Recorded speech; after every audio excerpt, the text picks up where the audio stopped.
মানসী কেয়ারে আপনাদেরকে স্বাগত জানাই। আজকে chair kitchen with rice cooker সিরিজে আমি চলে এসেছি আমার 7 নম্বর রেসিপি নিয়ে।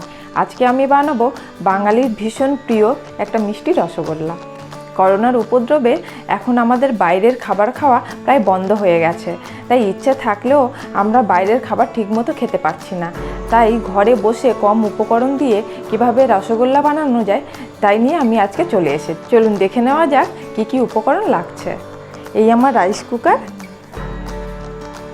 আমি এখানে 2 লিটার দুধ নিয়েছি, এলাচ, ময়দা নিয়েছি অল্প, লেবুর রস, এতে আমি সমপরিমাণে জল মিশিয়ে রেখেছি, চিনি আর জল। এখন ছানা কাটানোর জন্য আমি দুধটা গরম হতে দেব।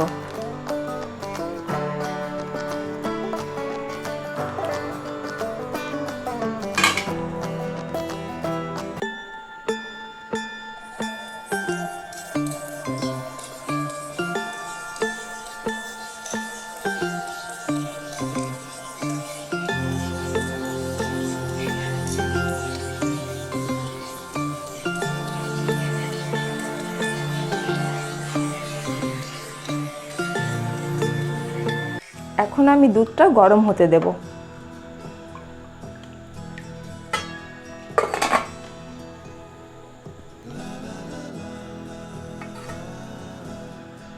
এখন দুধ গরম হয়ে গেছে।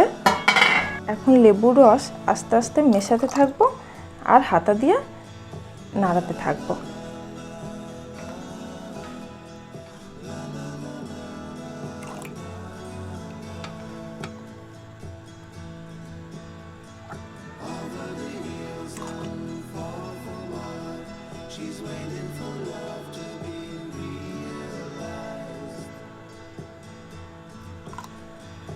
এখন আমার ছানা কাটা শুরু হয়ে গেছে।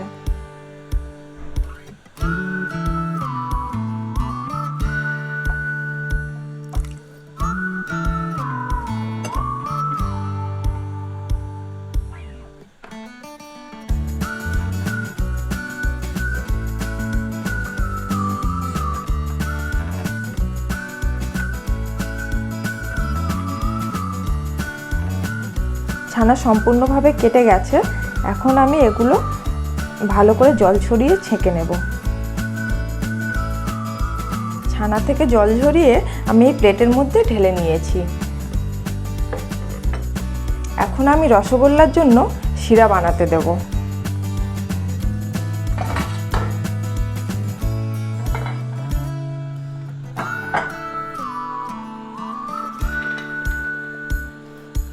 পরিমাণ মতো জল দিয়ে দিলাম।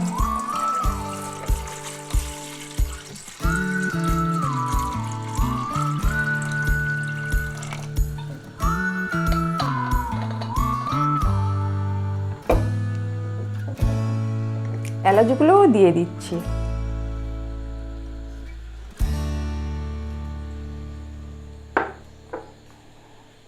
এবার চাপা দিয়ে গরম হতে দেব।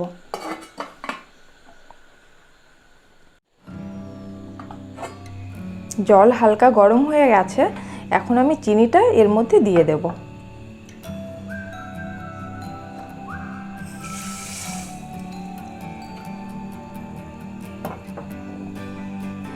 চামচ দিয়ে একটু নেড়ে চেড়ে দেব।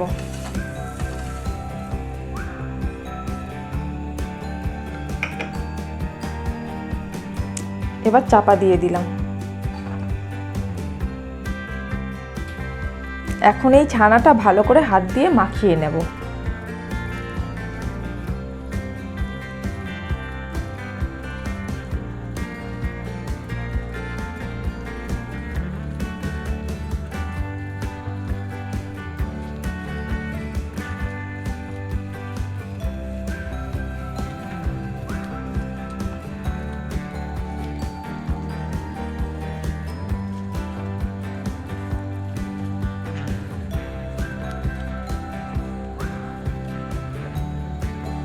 এখন ময়দাটাও দিয়ে দিচ্ছি।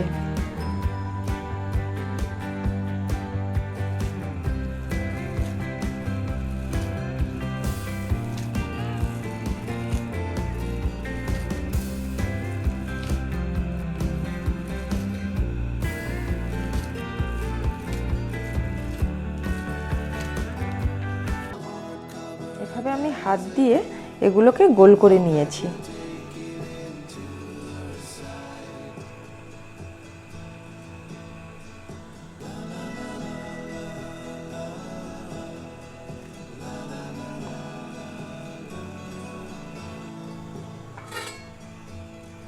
শিরার মিশ্রণটা ফুটে উঠেছে। এবারে আমি আস্তে আস্তে ছানার বলগুলো এই মিশ্রণটার মধ্যে দিয়ে দেব।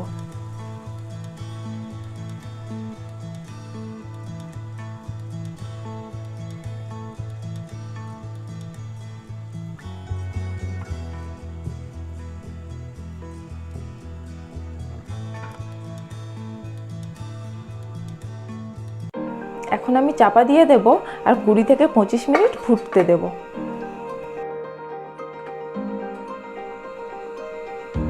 দেখুন বন্ধুরা, রসগোল্লাটা কেমন ফুটছে।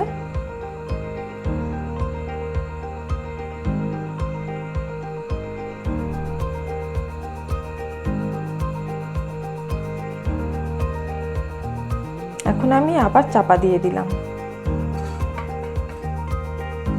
দেখুন বন্ধুরা, রসগোল্লাগুলো কি সুন্দর ফুটে উঠেছে।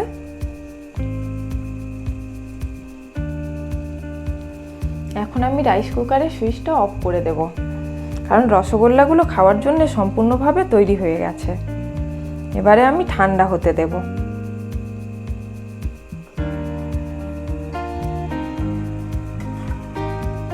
আবার চাপা দিয়ে দিলাম। বাইরে বেড়াতে গেলে বাঙালিরা খাদ্যাভ্যাস মিস করে। আমি তো ভীষণ রকমভাবে মিস করি। এই সাথে রাইস কুকার নিয়ে গেলে আপনারা যখন যেটা খাবার ইচ্ছে করবে সাথে সাথে নিজেই বানিয়ে খেতে পারবেন। আজকে আমার ভিডিওটা আমি এখানেই শেষ করছি।